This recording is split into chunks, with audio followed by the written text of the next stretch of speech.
Howdy campers! It's day 2 of Mocha Mommy Camp 2020. Hope you guys are hanging in there.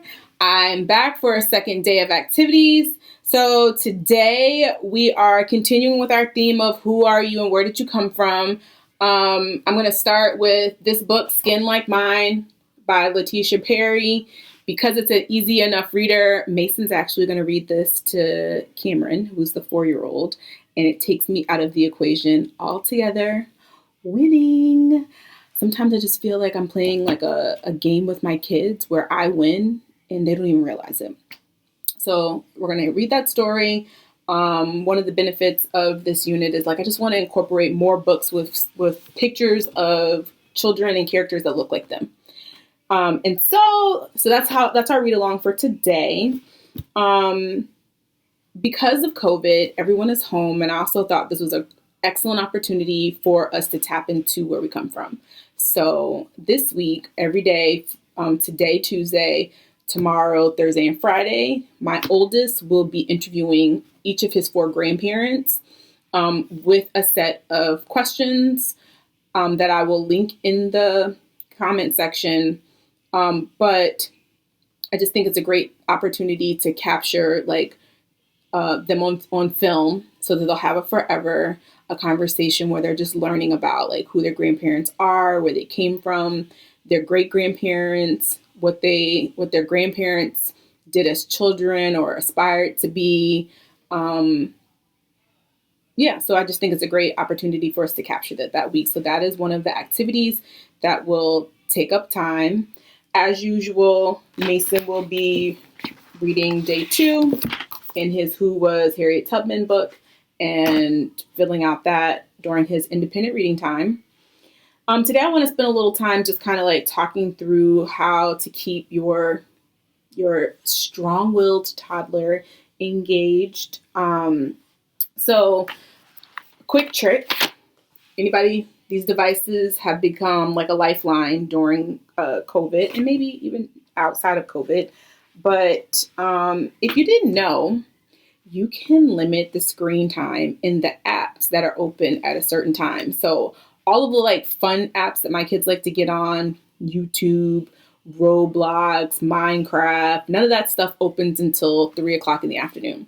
The only thing that's open in the morning is FaceTime, Messenger, and all of the educational apps. So for my 4-year-old who may be giving me a little bit of pushback about wanting to do work, I always offer him the iPad. You want to get on the iPad? You want to play some games there? And he's always excited to do that until he realizes all of that stuff is locked down and the fun stuff that he likes to do. But I feel like the educational games that I have on the app are also educational. So if you have not done this trick yet and you have a device, lock down all the fun stuff until they've done some educational stuff. Okay, yesterday we introduced the O sound. We identified some words that began with O. So today we have our copy paper, our handwriting paper. I got this straight off of kindergarten worksheets. It's free. I downloaded it, added it a sheet protector. I ordered these Expo markers off of Amazon. They came in a day or 2. Easy to use. Pick your color. What color do you want to use? He's always excited about picking what color he wants to use, which is a blessing. So he's practicing upper and lower case O today.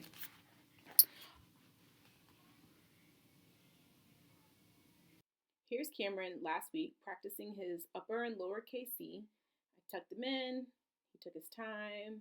And I think it was a pretty good, huge success, if you ask me. For my 4-year-old, I like to give him a couple of options to work from during instructional time. We always have, and I keep them in these little boxes. So I have a box of just a bunch of different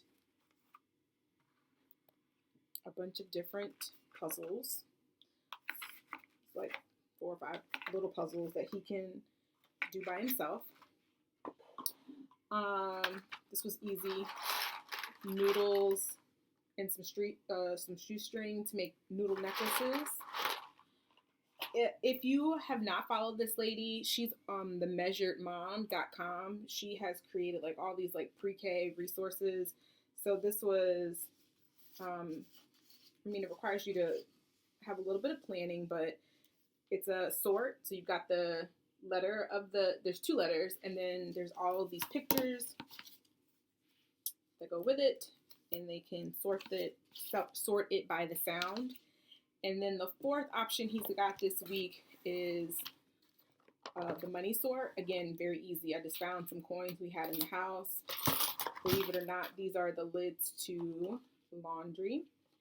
The way I set it up, I put the coins to the side, and I put the containers in like a little shoebox lid, and I put one coin from each coin in the container so that he knows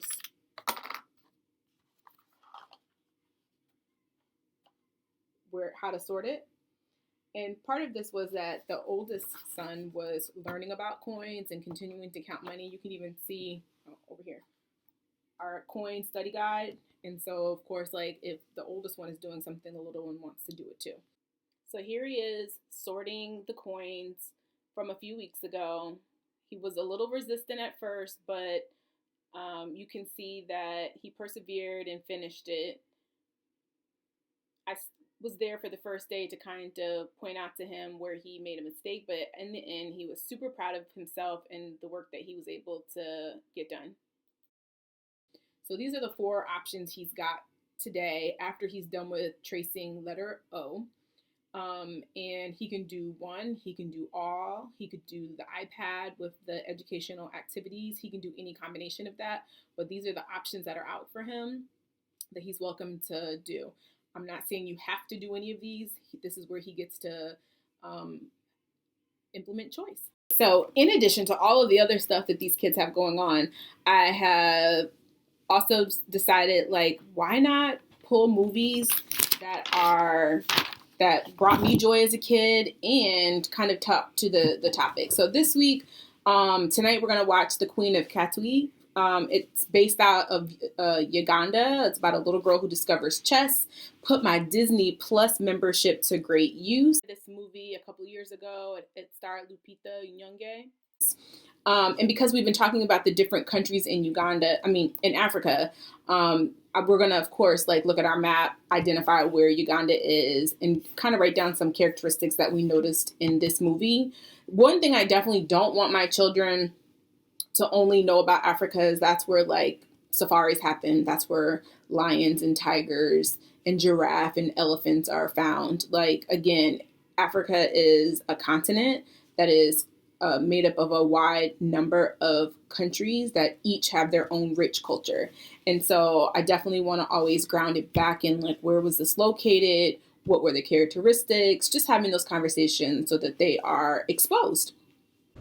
Okay, so finally, most of my mornings start off with my 4-year-old up early, wanting to go outside. We planted some plants at the start of summer, and so we come out here and check on our plants. But while we're out here some mornings, he uses our water table,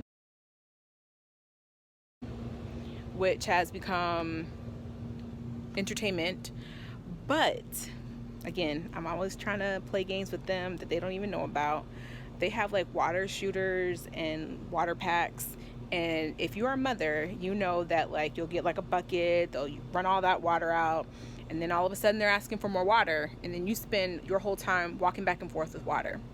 Well, we had this trash can empty, sitting in the garage, brand new. We were going to use it for a party. We never used it. And then my husband like filled it with stuff that was in the garage. And I was like, aha. What if I fill it with water? And now I put the lid on it so that no mosquitoes are in there laying eggs. But now when it's time to fill up water guns or water squirters or water tables, I've got water right here. Come on now, you have to admit this is genius. Okay, happy campers. Today is a great day to have summer camp. So go forth and crush it. You got this, girl.